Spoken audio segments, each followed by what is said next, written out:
In 1998, a document leaked from inside Microsoft that was never supposed to see the light of day. It was not a product roadmap. It was not a strategy deck. It was a confession.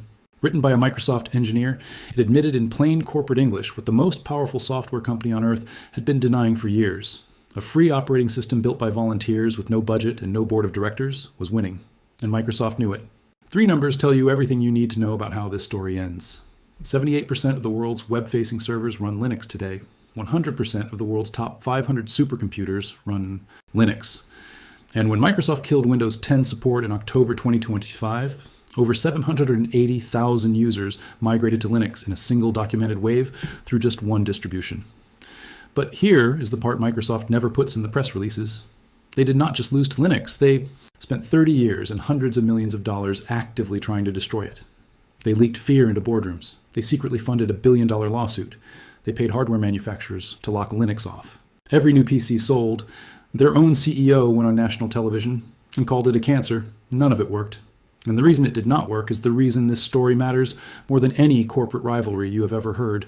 To understand why Microsoft was terrified, you have to go back to 1991, Helsinki, Finland.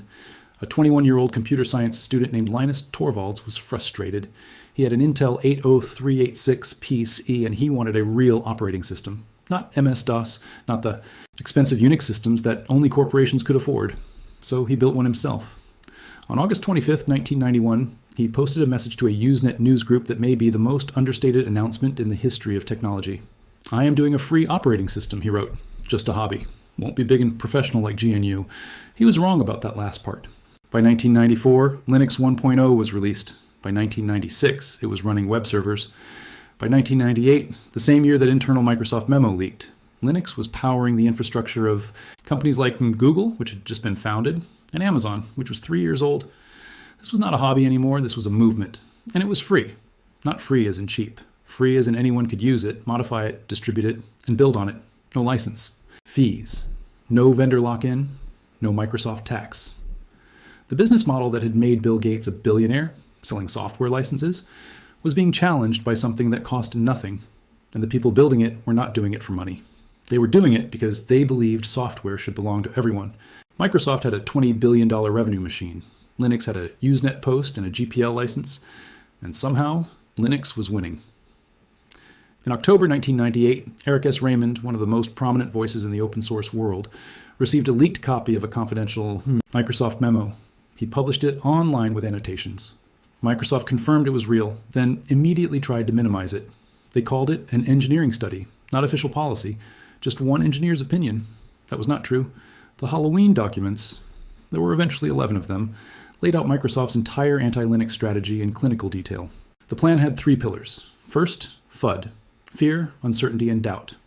Spread the message that Linux was unreliable, unsupported, legally risky, and too complicated for enterprise use. Make CIOs afraid to deploy it. Make IT managers afraid to recommend it. Second, protocol lock-in. Microsoft would extend its proprietary protocols in file sharing, in email, in networking, to make Linux incompatible with Windows environments. If your company ran Windows, switching to Linux would break everything. That was the point. Third, patents and litigation. The memos explicitly discussed using intellectual property claims to slow Linux development. Not because Microsoft had a legitimate case, but because legal threats are expensive to defend, and open source projects do not have legal departments. What they promised publicly, we compete on merit, may the best product win. What they were planning internally, deny Linux the oxygen of credibility, compatibility, and legal safety.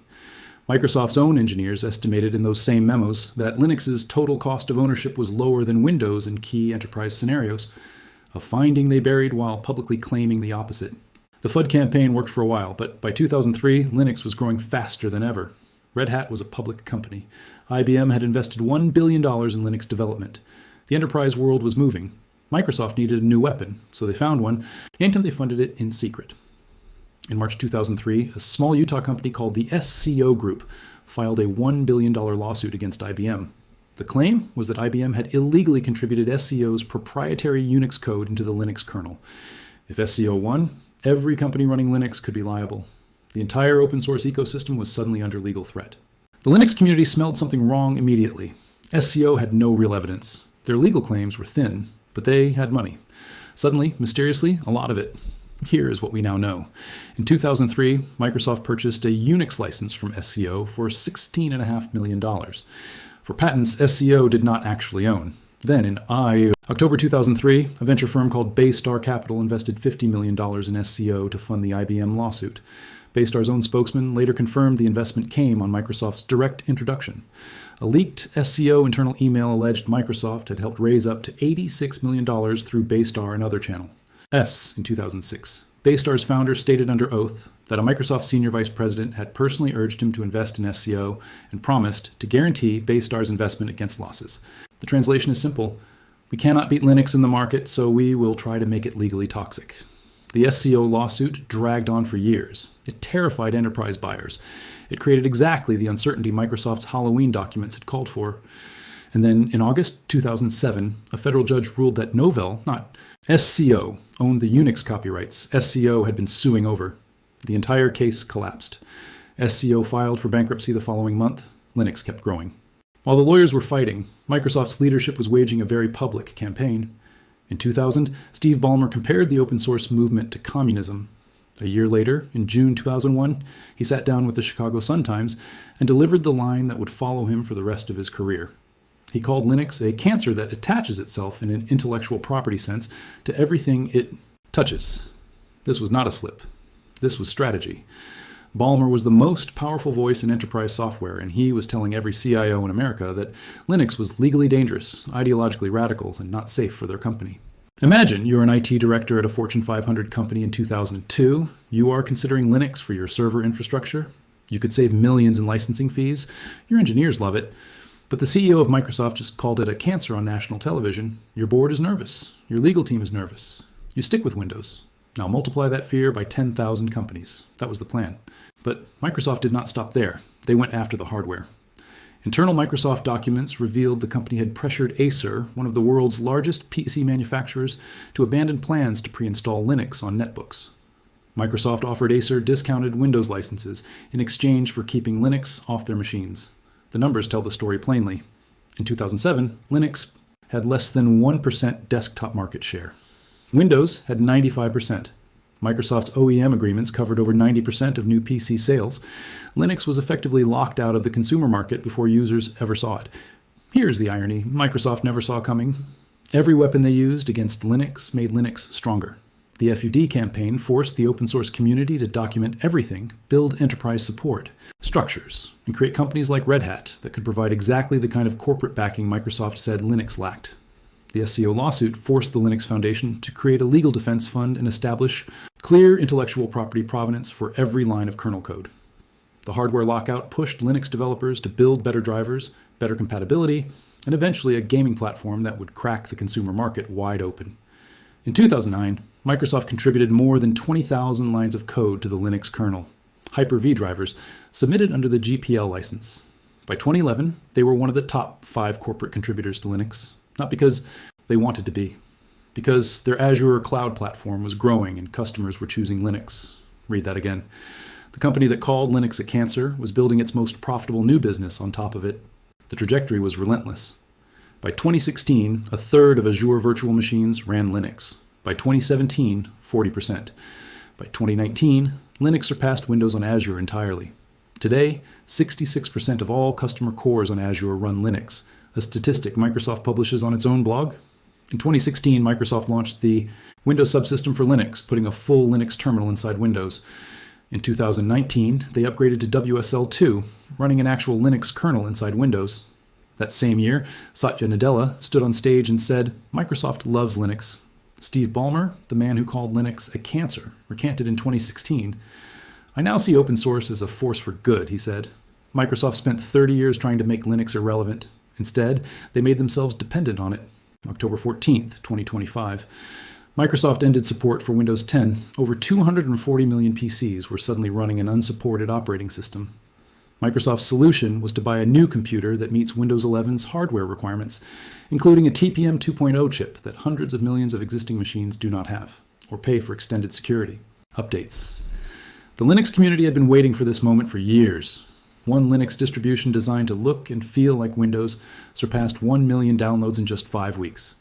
Over 780,000 of those downloads came from Windows devices. Steam's Linux gaming numbers hit their highest point ever recorded, and Linux desktop market share crossed 5% in the United States for the first time in history. These numbers sound small until you understand what they represent. Microsoft's entire 30-year strategy was built on one assumption. Users will never leave Windows because they do not have a choice. The hardware is locked. The software is incompatible. The learning curve is too steep. Every single one of those barriers has been dismantled. Linux runs on the hardware Microsoft said it could not run on. It plays the games Microsoft said it could not play. It runs the software Microsoft said it could not run. And it costs exactly what it always cost. Nothing. Here is where we are today. Linux runs 78% of the world's web-facing servers. It runs every Android phone, over 3 billion active devices. It runs 100% of the world's top 500 supercomputers. It runs the International Space Station. It runs the Large Hadron Collider. It runs the servers that deliver Microsoft's own cloud services. And it was built by volunteers for free because they believed software should belong to everyone. Microsoft spent 30 years trying to kill it. They leaked fear into boardrooms. They secretly funded lawsuits. They paid hardware manufacturers to lock it out of consumer PCs. They had the most powerful CEO in tech call it a cancer on national television. None of it worked. Because you cannot kill an idea by attacking the people who believe in it. You only make them more committed. What 30 years of this war proved is something Microsoft still does not fully understand. Openness compounds. Every year, Microsoft doubled down on proprietary lock-in. Linux got more transparent, more trusted, and more impossible to kill. That trust was not built in a boardroom. It was built by millions of people who could read every line of code and verify it for themselves. And every dollar Microsoft spent attacking Linux, on fear campaigns, on secret lawsuits, on OEM pressure deals, was a dollar they did not spend making Windows better. They were so busy trying to destroy the competition that they forgot to compete. But the biggest lesson is simpler than all of that. You cannot own what people build together. Microsoft's entire empire was built on the idea that software is property. Linux proved it could be something else entirely. A commons, something that belongs to everyone. And because it belongs to everyone, it cannot be taken from anyone. If you ever switched to Linux, if you ever ran a web server on Ubuntu, if you ever used an Android phone, you were part of this. You were the reason 30 years of corporate warfare failed. They bet you would stay locked in forever. You did not. And that changed everything.